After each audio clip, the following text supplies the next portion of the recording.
Hello everybody, welcome back to another 2024 election prediction. This prediction is between Joe Biden, the incumbent president, and Mike Pence, the former vice president of the United States of America. Joe Biden is extremely unpopular and Mike Pence is extremely unpopular. I will tell you why right now. Joe Biden, almost all approval ratings show that he's, low 40s on approval, if not high 30s. People are concerned about the prices that they're paying, inflation. They're concerned about the war in Ukraine and all this, and the majority of Americans do not approve of the job that Joe Biden is doing. And he was elected in 2020 is kind of a breath of fresh air, but most feel that he has not proved to be that. Going to Mike Pence now, he is also very unpopular because he kind of lost all Trumpian Republican support. He certified the election results for Joe Biden, and, that might seem pretty normal. But what we have to remember is that most Trump supporters, most Republicans actually, believe that the election was stolen away from Donald Trump. And Pence certifying the election results and being Trump's former vice president, that really will hurt him. Trump hates him, and the Trumpian wing of the Republican Party hates him. So let's see how an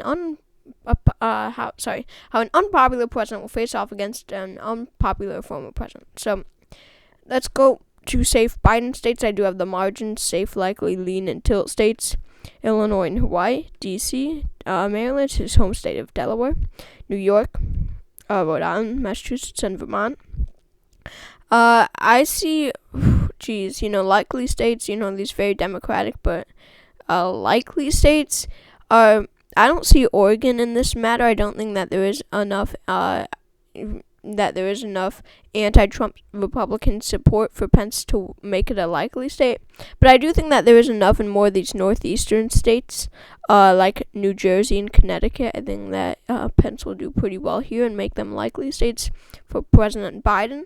Moving on to safe Pence states, these are very Trumpian states, but what we have to keep in mind is that Pence is still a Republican, and ultimately a lot of people will want to turn out for the Republican rather than the Democrat, the conservative leaning peoples. Indiana, I believe, Indiana is his home state. I will make that a safe state, but South Carolina will be likely. Let's see, Alaska is going to be likely. One of Nebraska's electoral votes are going to be likely for him in Nebraska's 1st district, but there might be a few more. Alright, moving on. I don't think that Pence will do very well in the state of Texas. I do think that this will be a lean state for him. He's really not going to connect with that southern base because the southern base is really Trump's base. He did very well in Florida, in North Carolina, unexpectedly in those two states, and he held on to Texas. We have to remember that he held on to it by a likely margin, and then Georgia was lost. But anyway, so really Pence is going to lose a lot of support down in the South where there are avid Trump supporters. So, it's really going to cost him here. I do think that state of Georgia would go to Joe Biden by a lean margin. I think that the state of North Carolina is going to go to Joe Biden by a tilt margin. I do think that I do think that Pence will be able to hang on to the state of Florida. Now, this is by a tilt margin. What we have to remember here is that there is a Republican base here, and there are so many Republicans who will refuse to turn out for Biden, but there will be a few who will refuse to turn out for Pence. But also, this is a shifting Republican state here. Pence will not do as nearly as well as Trump did in 2016 or 2020, but I do think he would do well enough here to carry the state. He is affiliated with Trump in some way. We do have to remember that, even though it doesn't seem like that, he was his vice president. So I do think that it would go to him by tilt margin, but I do think that this race would be pretty close. He's going to lose a lot of Trump support in many of these states, Ohio and Iowa being two of them. But he does have an appeal in the Rust Belt. We have to remember that. He will have some certain appeal in the Rust Belt because he does come from the state of Indiana, and he knows the people who live here. He knows the job, he knows the climate, and he knows what the people want here. So I do think that he would be able to hang on to the states of Iowa and Ohio, and I do think that he would just narrowly, probably by a tilt margin, would carry Nebraska's 2nd congressional district by a tilt margin, 1 electoral vote from Nebraska going to him. So really, he wins all 4 electoral votes coming out of the state of Nebraska. Going up to Minnesota, a Rust Belt state, I think that Biden would be able to hang on to it by a lean margin. I don't think that Pence has enough support to carry it. But going to states like Wisconsin, I think that Pence will be able to carry it by a lean margin. I think that there is enough of a conservative base here. Remember, this is a pretty moderate state, and a state that will not like to vote for Joe Biden. In 2020, it shifted, I believe, less than a percentage point, which is absolutely insane, saying that some states shifted 9 points. I believe that state of North Carolina shifted. New Hampshire shifted 9 points. Georgia, shifted 6 points. Texas shifted 5. These little shifts, and then there was some huge shifts. But coming out of Wisconsin, it shifted less than a percentage point. I believe it could, but definitely not a lot over a percentage point if I'm wrong. So Wisconsin, I do think that Pence would win by a lean margin. But going to Michigan, I think that there's too much. I think it's going to go to Joe Biden by a tilt margin. I just think that this is too much of a liberal and democratic state for Mike Pence to win it. He will lose Trump support in every single state. And I think that in a pretty democratic state like Michigan, I think that that's going to cost him badly. Just that little bit that he's going to lose, it's going to cost him a lot, and it's going to cost him the 16 electoral votes coming out of the state of Michigan.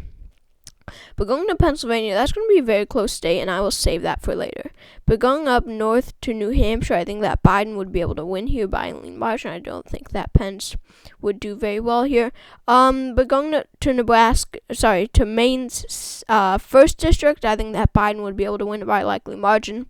I think that Pence would do okay here. I think enough to make it a likely margin. I do think that Mike Pence will carry Nebraska. I keep saying Nebraska's. Maine's 2nd by a lean margin. I think that there is enough of a conservative vote here for him to carry the state as Trump did in 2016 and 2020. But that means that Joe Biden will hang on to Maine's at-large vote by a lean margin. So we are done with the Northeast. Moving on to Virginia, I don't think that Mike Pence would do that bad here. What we have to remember is that this is a state that elected a moderate Republican governor, Glenn Youngkin. They have rejected Trump. They want someone who's a traditional conservative. Well, I shouldn't say that. If they chose a Republican, it would be a traditional conservative, not someone like Trump. They don't want someone such radical as Trump. So I do think that Pence would be able to make it to make it a pretty close race here. I think that Biden is going to win here by a lean margin. Going down to New Mexico and Colorado, I don't see Mike Pence doing very well here at all. He's going to lose a lot of Trumpian support down southwest, where there are a lot of protests about the election being stolen. He's going to lose a lot of Republican support down here. And Biden has already won, by the way. Colorado and New Mexico being two of these states. Arizona, I think, would go to Biden by a tilt margin. I think that he would be able to carry the state, and I do think that he would be able to carry the state in Nevada. We have to remember that Pence will lose a lot of support down here. So the final state is Pennsylvania with their 19 electoral votes. I'm going to give this state to Mike Pence. I think that he would narrowly be able to pull out a win definitely by a tilt margin. I do think that his Rust Belt appeal will definitely come into play here, where there's a big population. I think that him coming nearby from Indiana really will help him win the state, but he will turn out the majority of Republicans. And with Democrats, they're going to turn out in very low numbers. We have to remember that. So really, in a state like Pennsylvania, it's like, who will turn out less, Democrats or Republicans, which is pretty sad when you think about it. But really, the answer is going to be Democrats in many of these states, not others. So I do think that Pennsylvania would go till Pence.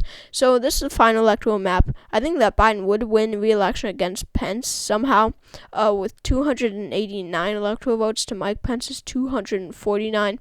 I could see a lot of people disagreeing with me on this one, but Well, we have to keep, some people just look at who wins and who doesn't, but what we have to keep in mind is that the Democrats already have an advantage electorally. I mean, they have so many safe states, and that gives them a lot already. And if you give them certain swing states like Arizona, North Carolina, and Michigan, that's enough. I mean, just take into consideration, I gave Mike Pence the state of Florida. I gave Mike Pence the state of Pennsylvania. I gave him Iowa and Ohio. I gave him Wisconsin. I gave him Nebraska second.